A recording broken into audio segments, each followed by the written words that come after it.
Welcome and hope you're doing well. Let's go into what we have learned from Muhammad Ali's life, as he was an iconic figure who had stood against all forms of inequality. For those of you too young to grasp this significance during this time, please stick around. You will learn a thing or two, because racism was ripe in the 60s and 70s here in Britain, whilst in the US they were taking on the need for civil rights head on that some didn't appreciate. It had taken a lot of good people to challenge their blatant racist system. We will reveal those 5 characteristics that made Muhammad Ali the man we all remember today. This will hopefully motivate or even inspire you, especially if you have been made to feel inadequate in some way. Like Muhammad Ali, as he did even after winning a gold medal in the 1960 Olympic Games in Rome. This is why here at Mr. Multicultural we judge a person by their character, not by their race, color or religion. So why don't you join our multicultural family, if new, by subscribing on this channel to promote true equality.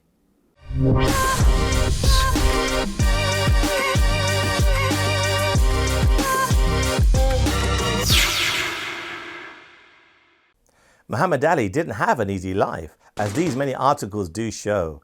However, he was still referred as the greatest by billions for his many victories inside and outside the boxing ring. He didn't just have to fight the toughest heavyweight boxers around to win the world title 3 times as an undisputed world champion and the American government over the Vietnam War that he deemed immoral. He was also at the forefront of the civil rights movement by publicly reminding everyone of the continued racism. Okay. His greatest battle in life was against Alzheimer's, better known as Parkinson's disease. However, he regarded this as a blessing from God, as it would remind him and many others that he isn't the greatest, but a mere mortal whose ultimate role in life is to serve humanity. As a Muslim knows, it's shirk to assume otherwise, a form of sin. This is why we are so humbled by him accepting our award to him, as a true sign of our respect and appreciation for his many achievements. With these words that summed up his sincere appreciation for receiving this unique multicultural award from us. Dear friends, thank you for honoring me with the Ethnic Multicultural Media Award for Lifetime Achievement. It is an award I share with all ethnic communities who have striven to surpass their obstacles and achieve their dreams. As in the United States, Britain is lucky to draw from the talents of a community rich in ethnic diversity. The vital cultural contributions by people of African, Asian, West Indian and Middle Eastern descent are integral to the progress of British culture and business at large. I am sorry that I cannot be with you in person this evening, but please accept my gratitude for this great honor. My thanks to the wonderful Prince Nassim for accepting the Emma Award on my behalf, and my best wishes to all the Emma finalists for their continuous success. With warm regards, Muhammad Ali.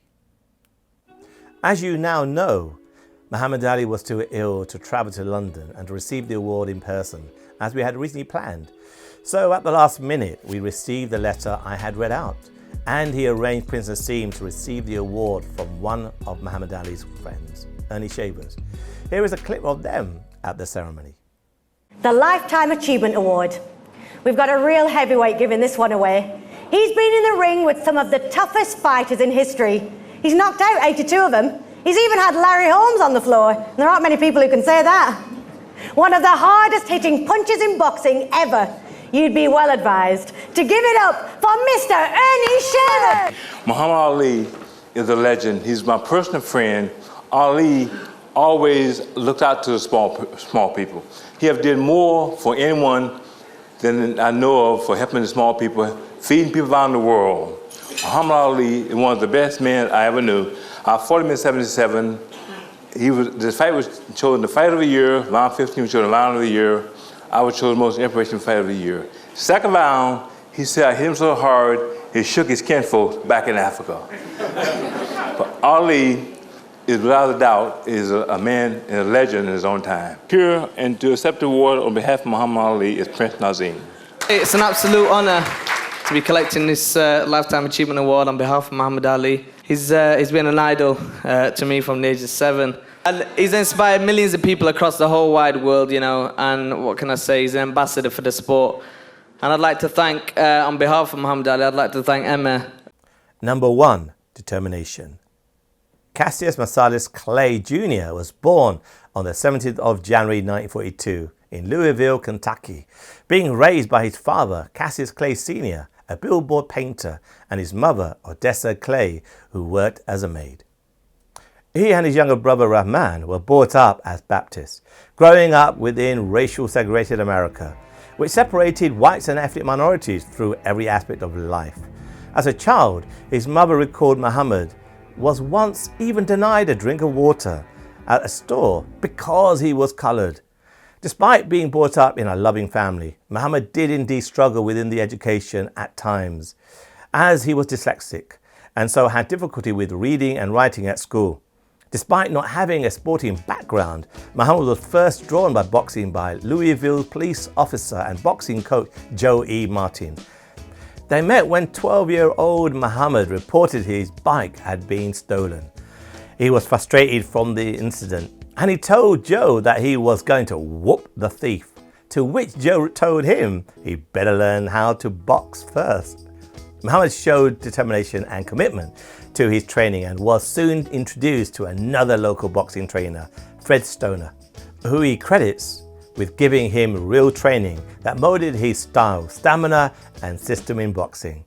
Under the wing of these two men, Muhammad had an outstanding amateur career, going on to win 6 Kentucky Golden Glove titles, 2 National Golden Glove titles, and he even represented his country at the 1960 Olympic Games in Rome, winning the light heavyweight gold medal. By the age of 18, he had accumulated a record of 100 amateur wins and only 5 losses, paving the path to his success in his professional career. Number 2, discipline. Muhammad returned to Louisville, a local hero, wearing his medal wherever he went, and he was even congratulated by the mayor at the time. However, his celebration quickly turned to rage after Muhammad and a friend were denied service at a restaurant because they refused to serve black people. Despite being an Olympic champion, he was still treated as a second-class citizen. It was during this time when Muhammad gained interest in the Nation of Islam, a religious and political organization that had objectives to uplift the African American population. He attended his first Nation of Islam meeting in 1961 and would go on to meet Malcolm X, who became his spiritual and political mentor. Muhammad made his professional debut in 1960, defeating Tony Hunsucker, and would go on to a string of impressive victories, amassing a record of 19 wins by 1963, 15 by knockouts. His boxing and technical ability was undeniable, but he became instantly recognized for his humorous approach of thrash talking his opponents and correctly predicting what round he would go on to defeat them in. This approach brought him a lot of attention to each of his fights and would give him the likable charm that fans loved. By late 1963, Muhammad had become a top contender for Sonny Liston's world heavyweight title. However, controversy struck in the build-up to the fight. When the title weight sponsors of the fight found out about Muhammad's association to the Nation of Islam, they threatened to cancel the event. The match went on and he entered the fight as the underdog, but defeated Sonny Liston by technical knockout through his speed and technical skill. At 22 years old, Muhammad became the youngest boxer to take the title from a reigning heavyweight champion and was nicknamed the greatest with his undefeated record. Number 3, integrity. Following this fight, Muhammad changed his name from Clay to Cassius X, and then later to Muhammad Ali, following his conversion to Islam. Outside of the ring, he became known as being a humanitarian and philanthropist, focused on practicing his Islamic duties of charity and good deeds, donating millions to charity organizations and disadvantaged people of all ethnic backgrounds and religions. It is estimated that Muhammad helped to feed more than 22 million people afflicted by hunger across the world, an outstanding achievement. After founding his own promotion company, Main Bout, And defending his title 5 more times, Muhammad would face WBA heavyweight champion boxer Ernie Tribble, as Muhammad had been stripped of the WBA for his association to the Nation of Islam. Fighting in 1967, boxing fans call it the What's My Name fight, because Muhammad Ali taunted Tyrrell in the ring while punishing him for 15 rounds, demanding to be called by his Muslim name, not the slave name of Clay, as Tyrrell refused to do so in the build-up to the fight. It was in the late 1960s when America began its draft for the Vietnam War, to which Muhammad refused to fight in for religious reasons based on the war being immoral. Draft evasion was a serious offence, and he had his boxing license suspended, his title stripped, and he was even arrested. Despite his harsh reaction to Muhammad's peaceful belief, he became a national icon for others to look up to, for inspiration in challenging the establishment in the pursuit for world peace. During his time of inactivity in boxing between 1967 and 1970, he spoke at various universities across America, criticizing the Vietnam War and advocating African-American pride and racial justice. As opposition to the war grew and Muhammad's stance gained sympathy, with him going on to say, "The real enemy of my people is here. I will not disgrace my religion. My people or myself are becoming a tool to enslave those who are fighting for their own justice, freedom, and equality." This was only the beginning of Muhammad's great impact outside the ring, and his ambitions to helping overcome racial issues in society grew from this chapter of his life. Number 4, commitment. Muhammad eventually returned to boxing in 1970, facing off against Jerry Quarry and Oscar Bonavena, and then Joe Frazier in 1971. In the last round, Joe knocked down Muhammad with a vicious left hook, which the referee said was as hard as a man can be hit. Muhammad lost by unanimous decision, resulting in his first professional defeat. Later on, Muhammad had a rematch with Joe Frazier, which he won. After his second professional loss to Ken Norton, Muhammad also beat him in a rematch, which allowed him to fight the heavyweight champion George Foreman in 1974, with the fight being nicknamed the Rumble in the Jungle. It was a major upset victory after Muhammad entered the fight as a 4-1 underdog against the previously unbeaten heavyweight hitting George. The fight was the first time Muhammad used his rope-a-dope tactic. After a few more fights, Muhammad announced his retirement from boxing.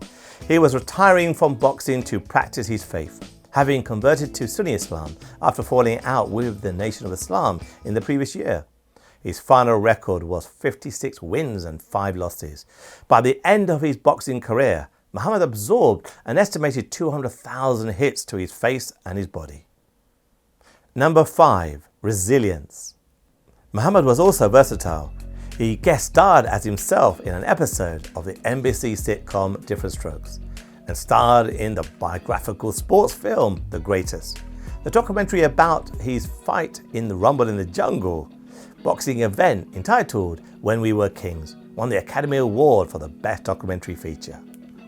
In 2001, the biopic film Ali, starring Will Smith as Muhammad Ali, earned a Best Actor Oscar nomination with an Emerald Award for Will Smith for his portrayal of him.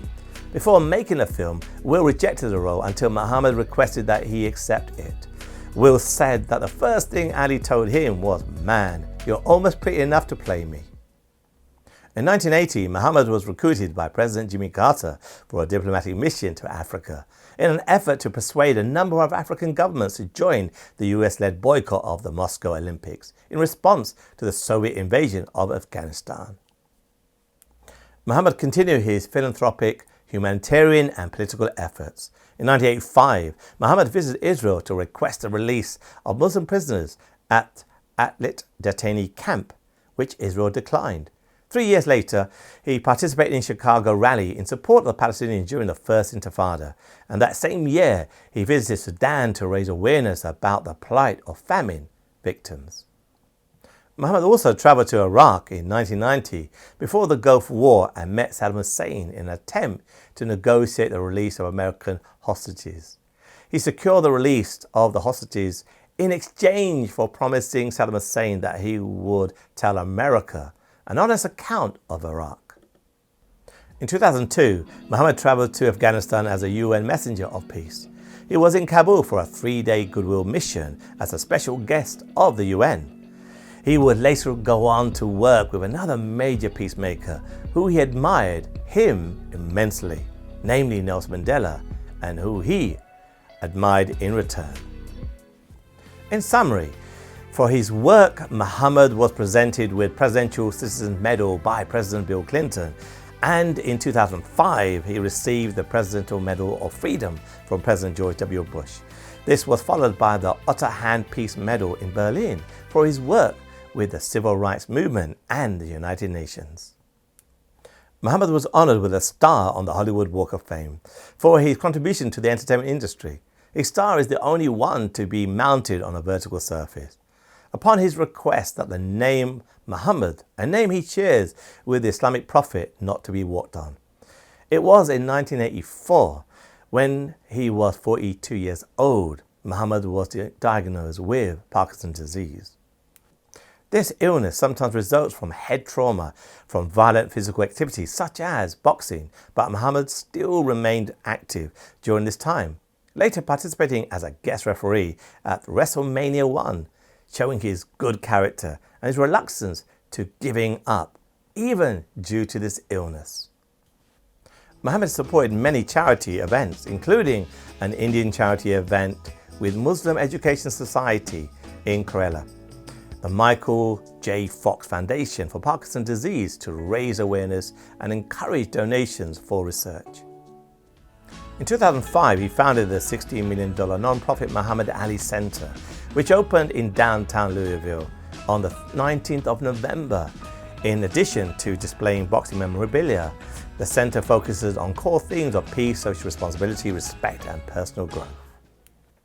Muhammad Ali died on the 2nd of June 2016 with a respiratory illness at the age of 74, with billions globally recognizing him as the people's champion, and these are the everlasting words on his tombstone. His death was honored around the world for his contribution to boxing, but more importantly, to his contribution to humanitarian causes that sought to better the world. This included US Senator Rand Paul proposing an amendment to the US draft law named after Muhammad Ali to eliminate the selective service system, and the Louisville Board of Aldermen in his hometown of Louisville, Kentucky, renamed Walnut Street to Muhammad Ali Boulevard. Why don't you leave us a comment and share your own thoughts on his life of Muhammad Ali? And do you agree with his stance over not fighting in an immoral war? And is he the best world boxing champion you've come across?